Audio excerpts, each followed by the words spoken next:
everyone! Paimon even dreamt of making the film last night. If Paimon remembers right, we're meeting at Hotel de Boer. Let's get going!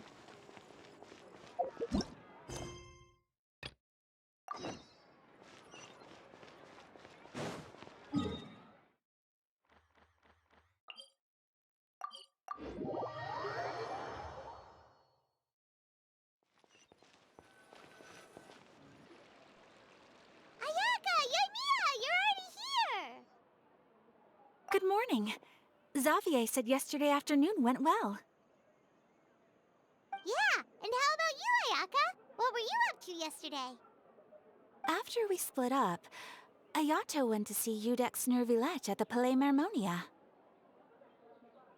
I was originally thinking of going with him, but he said he could manage it himself. He told me to go see the sights around Fontaine and to enjoy the local culture. So I rode the aqua bus with Yoimiya and visited the opera house on Aranias Island. Yeah, you wouldn't believe what we saw there! 2 mechanical puppets that were dancing together! You've already seen them, right? Yeah, those two! Amazing, aren't they? We sat and watched for quite a while.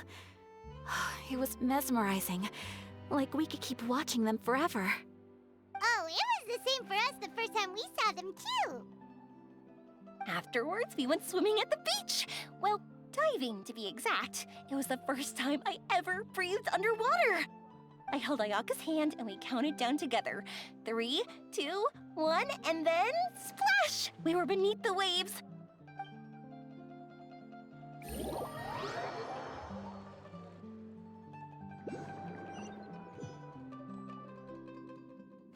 At first, I didn't dare to open my mouth. But once I couldn't hold my breath any longer, I decided to take a big breath in. Turns out the water wasn't as salty as I imagined. It didn't really taste like anything at all. Before I knew it, I was breathing like normal down there. It was an amazing feeling. Ayaka said I was too nervous and needed to loosen my grip.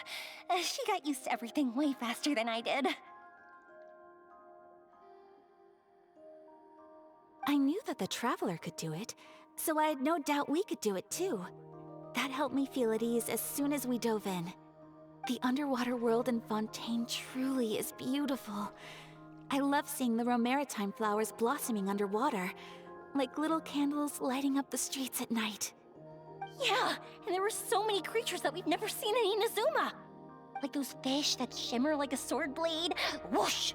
Oh, and those big fish that call when they see people. Ooh. Oh, you mean Hunter's Rays and Blubber Beasts!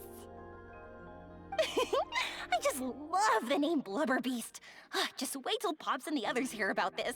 They probably won't believe a word I say.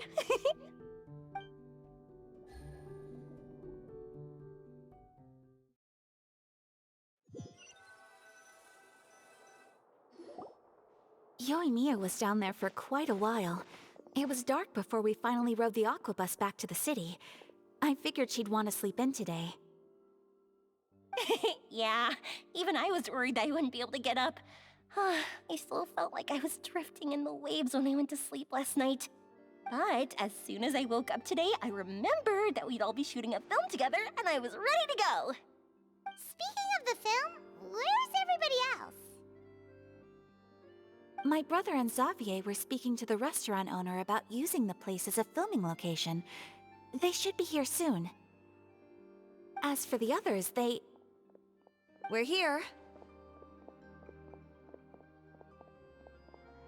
Please excuse my tardiness. I just finished the Special Patrol's 6-mile morning jog. Wait, 6 miles? I'm so tired. I heard you all chatting, so I decided to come down. I sure could use some of that endless energy everyone else has. Good morning, everyone. Morning. Can someone fetch me a cup of coffee? More milk, hold the sugar. Sure, I'd be happy to do that for you. No, you can't go anywhere. Please, have a seat over here so I can get started on your makeup. The last thing I want is coffee stains on my costumes. I I can get the coffee. It's the perfect job for an assistant.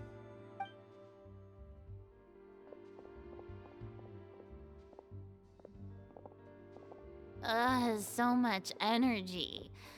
Seriously, what's her secret? Oh, Yoimiya's always like that. But you sure look exhausted, Furina. It's because you're not used to waking up so early, huh? Of course not. I spent the whole night reading the novel from cover to cover, marking sections that either need to be omitted or adapted. Wow, Paimon didn't expect you to be so thorough. Well, I was the biggest star in all of Fontaine after all. It takes more than just a pretty face to earn a reputation like that. I know how to get serious when the situation calls for it. I went all out when I was acting as an Archon, so why wouldn't I do the same for my own life? Here's your coffee, Director Furina.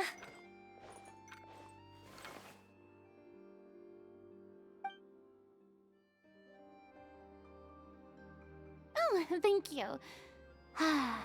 The sound of being called director and the aroma of coffee feels almost as refreshing as hearing the birds chirping in the morning. Ah, it seems everyone has managed to arrive on time. We've reached an agreement with the restaurant owner. We are free to use the second floor to shoot our film. Really? That's great! He is really looking forward to our film, and hopes that providing his restaurant as a filming location will attract more customers. Well then, Mr. Xavier, I'll leave the rest to you. Okay, thanks. First, I'd like to introduce our new members. This is our prop manager, Veronique. She'll be in charge of all the film's props and items. And this is Bonneau, our lighting technician. He'll be in charge of lighting and illumination to set up each scene's atmosphere. Wow, sure feels like we have some real professionals joining the crew now. First of all, please allow me to first express my sincerest gratitude to everyone in the crew. When my investor informed me yesterday that he wouldn't be able to provide the funds, I really thought that this was the nail in the coffin for this film. I had no idea that I'd find so many people willing to help me on such short notice. Thank you. Thank you all from the bottom of my heart. No need to be so cordial, Mr. Xavier. We're all honored to be a part of this. Your works made a profound impression on me when I saw them back in Inazuma. I am sure that someday, this film will be remembered as a prime example of cultural exchange between Fontaine and Inazuma. Yes, the story is the reason I agreed to join. I can't bear to even imagine what this film would look like without the very best director.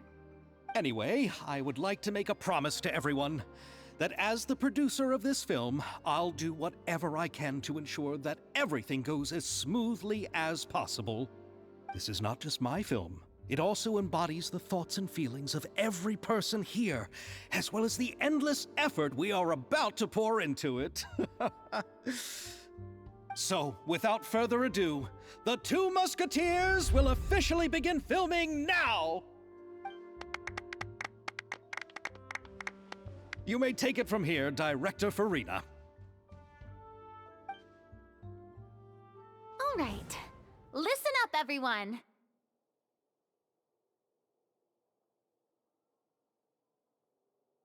The first scene takes place when the two young musketeers are living at the Baron's home, still unaware of all that is about to happen to them.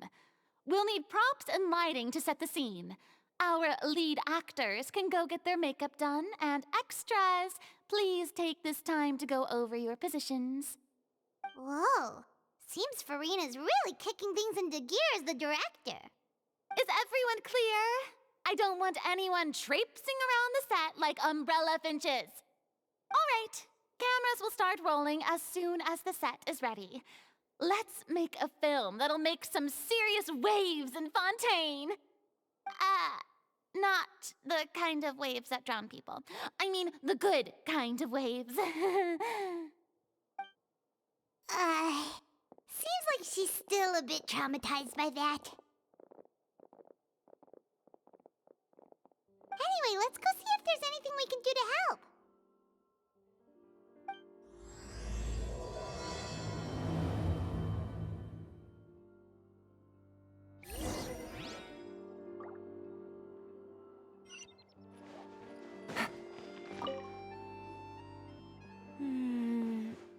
Ayaka has mentioned you to me before. She said that you two were great friends when you were kids. No talking. I'm thinking about how to do your eyeshadow. Ah, yes. To help me really look the part. To achieve a more young and naive look for this scene. Are you saying the wrinkles around my eyes are too deep? You just have too much of a calculating look in your eyes. You sure don't mince your words. It seems you really haven't changed much. Quiet.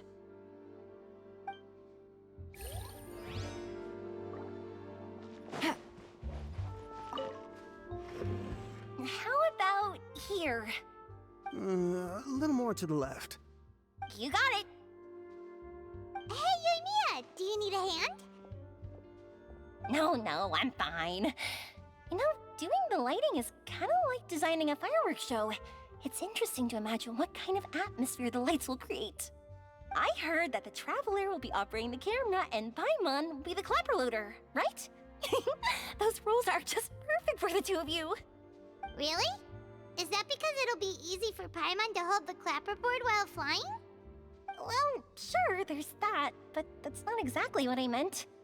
I just think that after all your journeys together, you two must have developed a super close bond and just naturally know how to work with each other. If I'm not mistaken, the director will want the cameras rolling as soon as the clapperboard goes clack. Oh, I see. It's amazing to see the magic behind filmmaking. Yoimiya, we need lights over there, too. Oh, on it! I've got to get back to work. Chat with you later. Oh, it's exciting to see so many people working together to bring the film to life.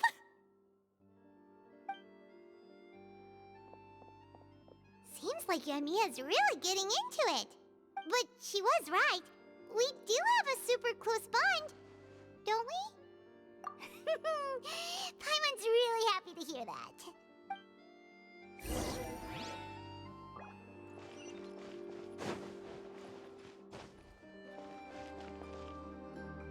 So, this is a real musket?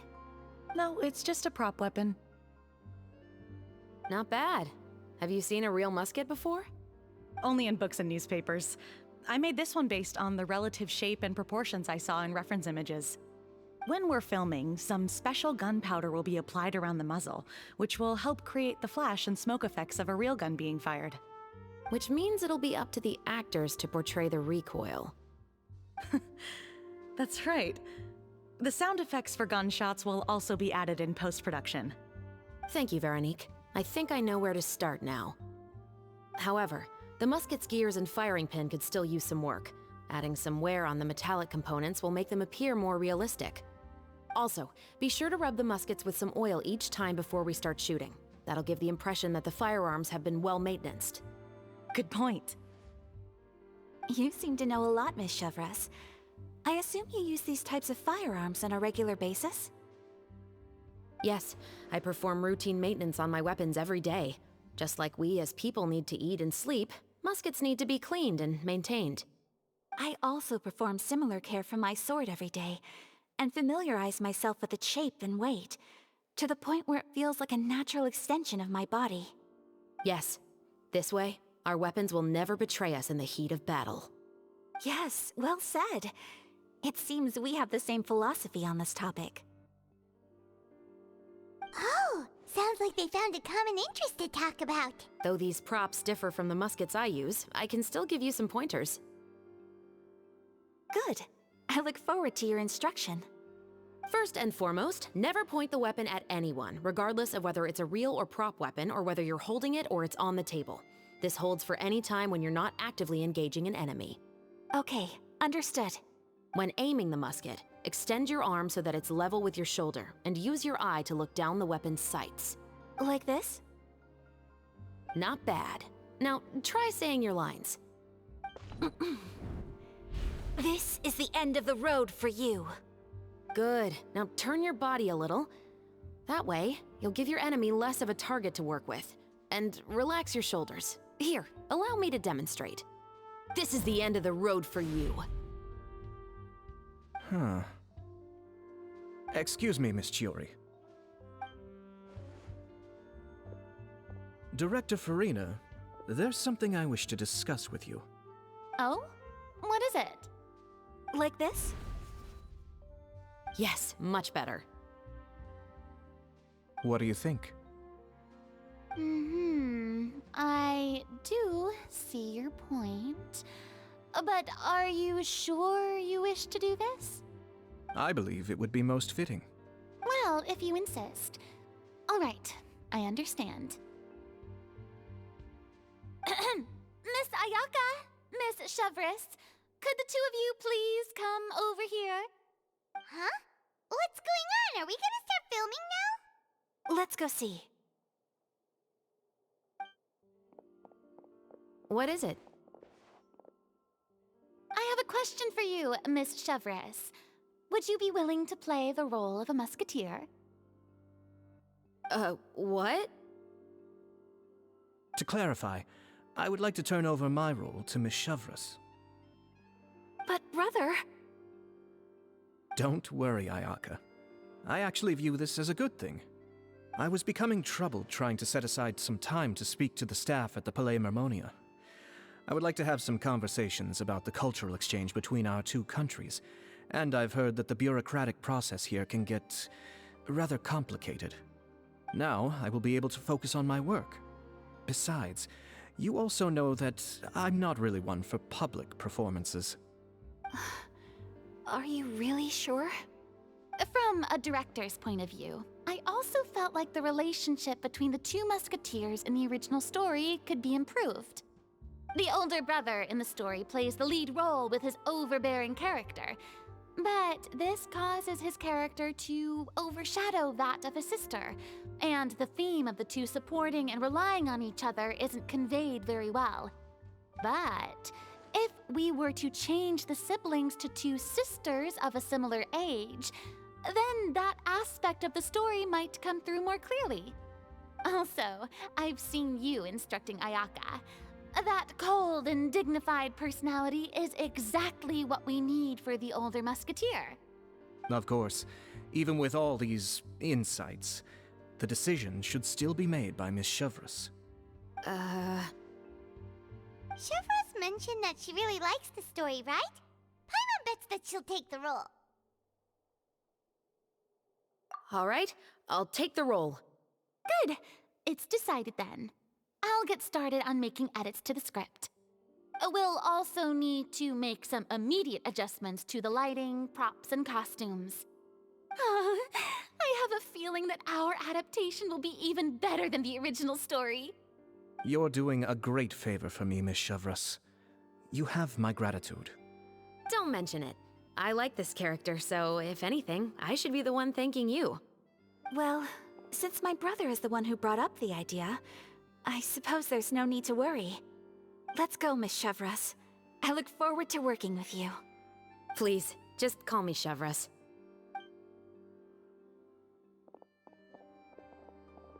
Seems like you're really going out of your way to solve the problem I was having with your makeup. Surely you jest, Chiori. I assure you that I was mostly motivated by a desire to spend more time on formal business. Oh, come on. You really think I'd buy that? According to what I've heard from Ayaka, her brother is someone who can juggle 10 different matters at the same time. I'm sure you have other reasons for backing out. Perhaps. Ayaka always said she wanted to go out and see more of the world, just like the Traveler. But I feel that she needs not only to see other nations, but also to make some different kinds of friends. I think it would be harder for her to make new connections with me constantly by her side. I would like to give her some space. Alright, go on. Spoil her some more. Ayato, it's too bad you're stepping down from the role. Paimon really wanted to see you act as a musketeer. No need to poke fun at me. I'd wager that you also felt that I wasn't the best candidate for the role. It's a little hard for Paimon to imagine you saying those lines. Yes, I've made an appointment to meet some people from the Palais Mermonia. Now, I will have some more time to prepare. Traveler, get the camera ready. Paimon, get the clapperboard. Actors, to your positions. we're about to start shooting the first scene. Go on now. And please take good care of Ayaka. Yep, don't worry. Thank you. I look forward to seeing the film when it's finished. All right, now that we're all here, let me help set the scene for everyone. The first scene takes place when our two main characters are still living at the Baron's estate. They've been ostracized and verbally abused by others in the household, but they still have no idea why. We want to capture how naive and innocent they are despite their pain. Chevreuse will be playing the role of the older sister, Tulipe, and Ayaka will be the younger sister, Iris. Be sure to get close-ups of the main characters at the right moment. Silence on the set! Lights, camera, action! Let's go! Tulipe, Mother's been out for quite a while now. Perhaps she went to pick some flowers on the way home. You know how she loves flowers. Iris, Tulipe, I'm home. Mother! You were out for so long, we were beginning to worry about you. I'm sorry, but I'm back now, safe and sound. Here, I brought your favorite treat, apple turnovers. Mother, what are those bruises on your hand? Huh? What bruises? Oh, I must have bumped into something while I was working yesterday. But I didn't notice them this morning. Then perhaps they're from when I accidentally tripped when I was out just now. By the way, did you have fun playing at home? What's the matter, Iris? Well, we've realized that no one really wants to play with us. They even took Iris's doll and spat at us. And they even called us names. They said we were... Shh. It's all right. Don't worry. Girls, it doesn't matter what anyone says. Don't listen to them. No one can define you with such words. You both have wonderful lives ahead of you. Just like your names. You will both blossom like beautiful flowers. Maybe your time to blossom hasn't quite come yet, but one day, you two will bloom more beautifully than anything else. Don't let the soil you're in now ruin your future beauty. Understand? My dear daughters. And cut! Not bad. The actors' emotions were all on point. Let's keep that take. Also, if our clapper loader could avoid shouting at the start of the scene next time. Oh, got it. Great. I was a little worried that my nerves would get the better of me. What about you, Chevreuse? I felt fine. The lines weren't too difficult at all. Seems like Furina must have adapted the role nicely. You two were great. I couldn't tell it was your first time acting in a film. You should have more confidence. Thank you for your encouragement. Positions, everyone! We'll move on to the next scene after we try a few more camera angles.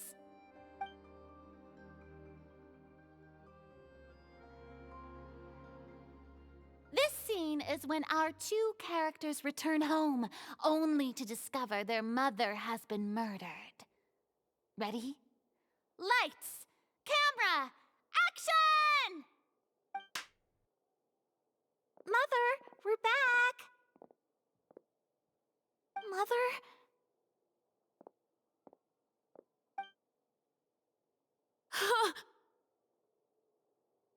What's wrong, Tulipe?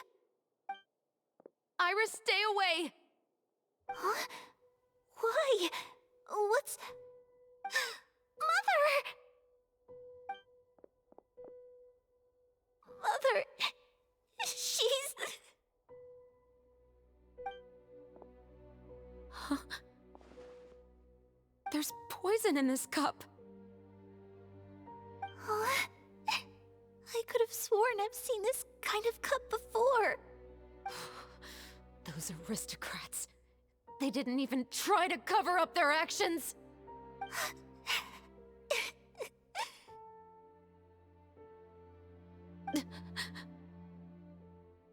Iris, we need to leave this place. Leave? But now that Mother is gone, where can we even go? Anywhere. All I know is that we can't stay in this house. But are we just going to let them get away with this? We'll have our revenge, I promise you. Just not right now.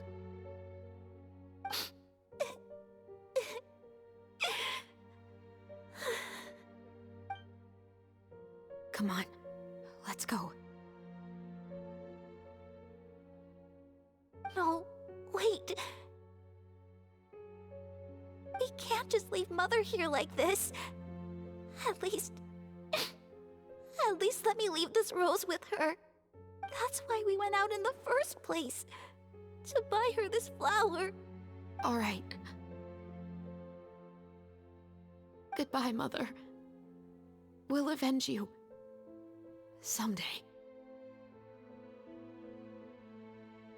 And cut! Beautiful! Great performance! Oh my, you're so amazing, Ayaka! And were those real tears I saw? How did you do it? I was surprised too. Thank you for the kind compliments. Actually, as soon as Director Furina said action, I told myself not to think about anything. I just felt the weight of the moment and became the character. It's quite similar to practicing the art of the sword. You clear your mind and focus only on what's happening in front of you. Ayaka's performance was amazing. Have I discovered an acting prodigy? Pipe down, everyone! We need to move on to the next scene!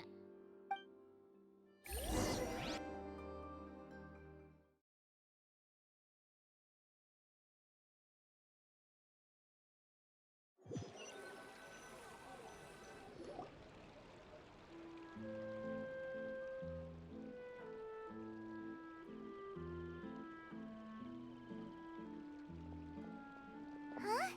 Are we done already? But Paimon wants to keep playing with the clapperboard. How do you feel, Traveler? Is your arm sore from holding the camera all day? Good work, you two. You too, Chevreuse. You were quite the actress today.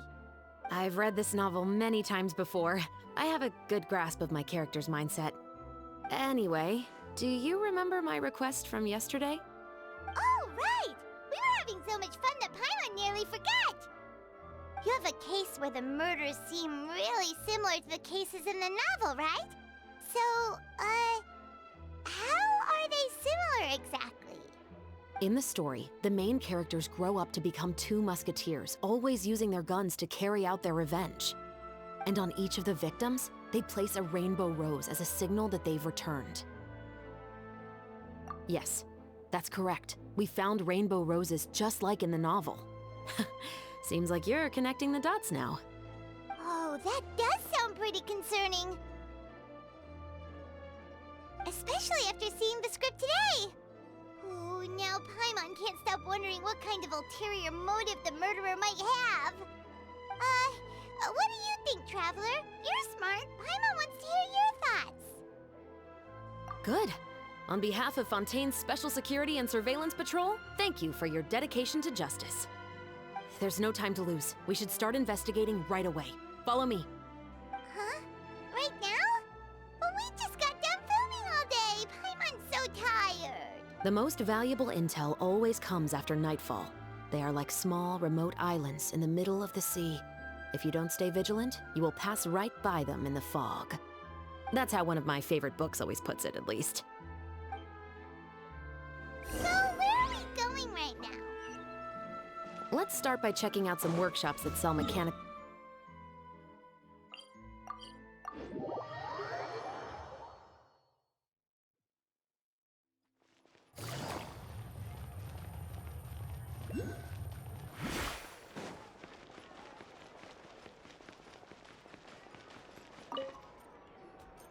Welcome to Le Show's Clockwork Workshop. How can I help you?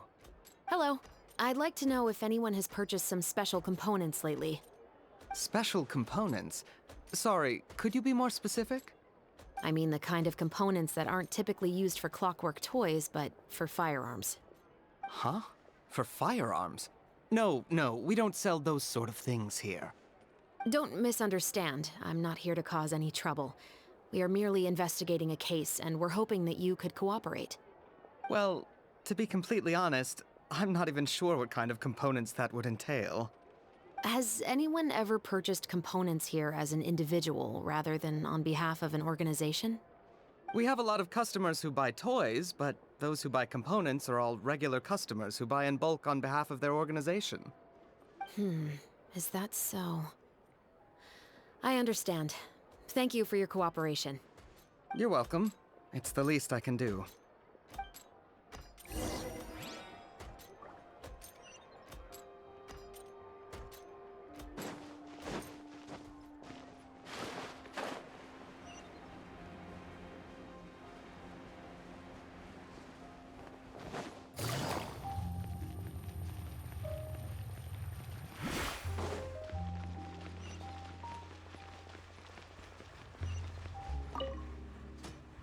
Oh, hey, Chevreuse.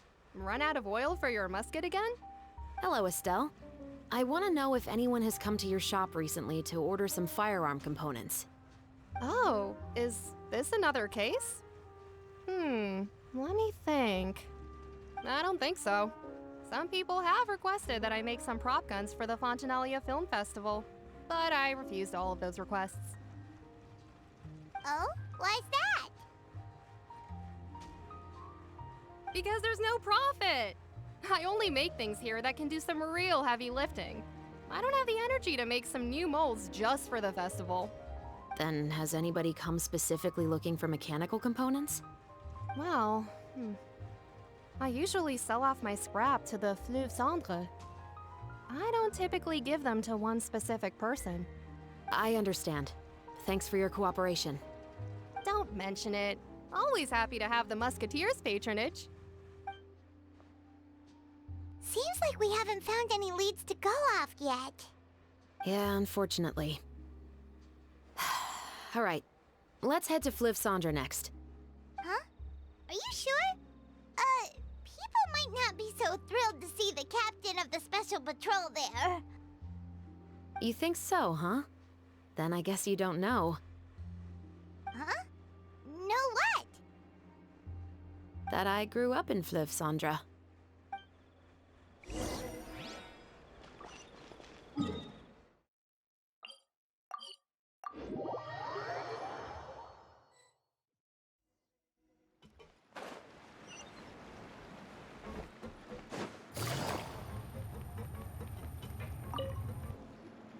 Hello, I'd like to ask some questions. I don't know anything. Don't worry, I'm not here to arrest anybody. You say that now. It's the truth. Here, take this as my guarantee. Wait, did Paimon just see what she thinks she saw? Is the captain of the special patrol bribing a citizen? Seems you're different from the other guards. What do you want to know? Have you heard anything related to muskets in Fleuve Cendre lately? Anything at all? Muskets, huh? All I know is that about 2 weeks ago, we started hearing some loud noises at night. So loud that it's been waking me up. Were they gunshots? Possibly. It's hard to tell around here. Someone's house collapsing, a pipe exploding somewhere, it's all the same. But the noises I'm talking about definitely happened after I fell asleep. Do you know where the noises were coming from? I don't remember clearly. Is it that you don't remember, or that you need to think about it some more? You tell me. Then please, think about it some more. She's giving her even more Mora! The noises came from the end of the Southern Waterway. I came out and had a look for myself when I wasn't sleeping well, but I didn't dare get too close. That's all I know. All right, I'll take your word for it. Thanks for the pat de fruits.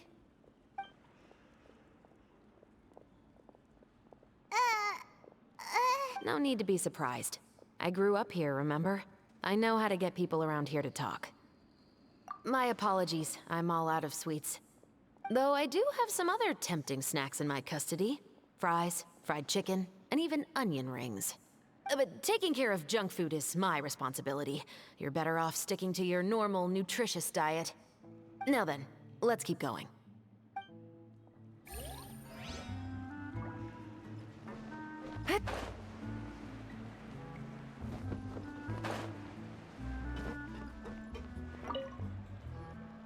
It's been a while, Tetro. Please, just get on with your request. I want to know if you've heard anybody talking about muskets lately. Information isn't free, you know. I've heard that bandits have been extremely active in the countryside recently, and they've been affecting the delivery of goods to Poisson. I can allocate some more manpower to help out with that problem. What do you say? You're still as helpful as ever. One of our men got drunk at dinner about a month ago and lost his gun. 3 days later, it turned up in the corner here. What's weird about that? He just forgot where he put it, right? This is Fleuve Cendre, my friend. Anything of value left in the tavern won't ever make it to the next day. But that gun turned out to be an exception. It didn't get any new wear and tear on it, and didn't even appear to have been fired. We were quite mystified as to what could have happened. I suspect it came back because the weapon was already known to the guards. You mean, a criminal was afraid the Marechaussee Phantom would use the shot marks to track them down? Maybe. But if that's the case, the culprit really took great care to avoid getting caught. I didn't say anything about a criminal. In Fleuve Cendre, knowing who was killed is as easy as knowing what clothes you're wearing today. It's the guy living in the east side, isn't it? I've never liked him. Every time he's here, he just orders a drink and sits there with a nasty look in his eyes. So, who was the one who lost the gun in the first place? Don't bother. Even if you ask, he wouldn't admit to owning a gun to some strangers. Not to mention the captain of the Special Security and Surveillance Patrol. He's right. I know you grew up here, Chevreuse. Even though you're on good terms with the Spina, you've still been gone too long. Not many people know you here now, and a lot of people don't like the Special Patrol. I know. So take my advice and don't show your face too much around here. It's for your own safety. I'll come and go as I please, and I'm afraid I'll be appearing more often due to my work. All right. Don't say I didn't warn you.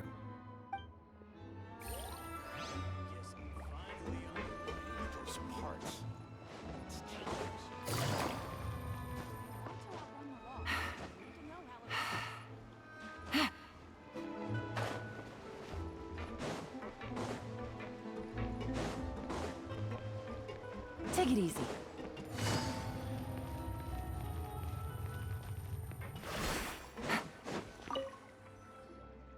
What's all this? Some broken planks and barrels, as well as some liquor bottles? Yes, but have a closer look, Paimon. Even though somebody has purposefully tried to clean them up, these are obviously marks from musket bullets. In other words, someone was here trying to improve their shot. They were using the barrels and bottles for target practice. Could it have been the killer? Your guess is as good as mine. Although many people at Fleuve Cendre own guns, few hide the fact from others. And even fewer would go to such lengths to hide markings from practice shots. Anyway, let's go. There might be more to this.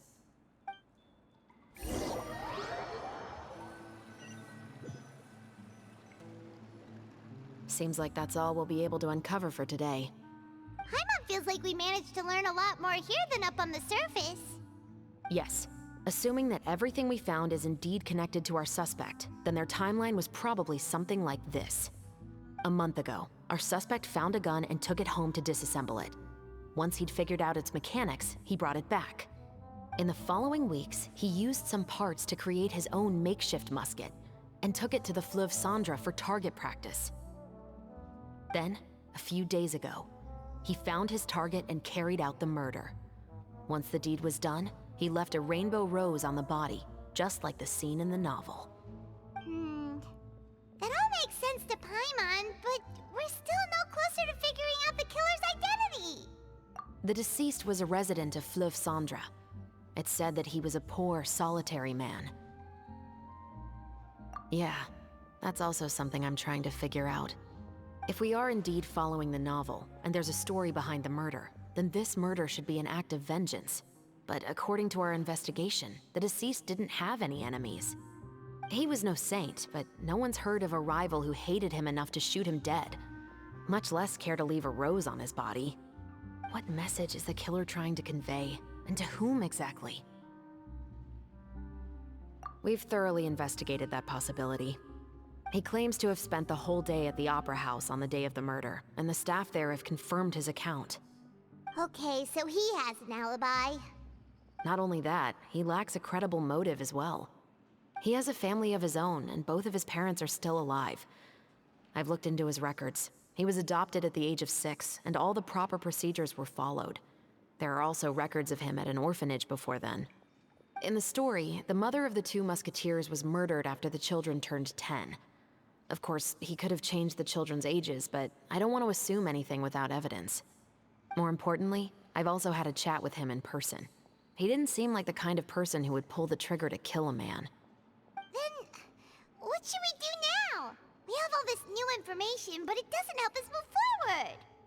Investigations take time. I didn't expect us to catch the culprit in just a single day.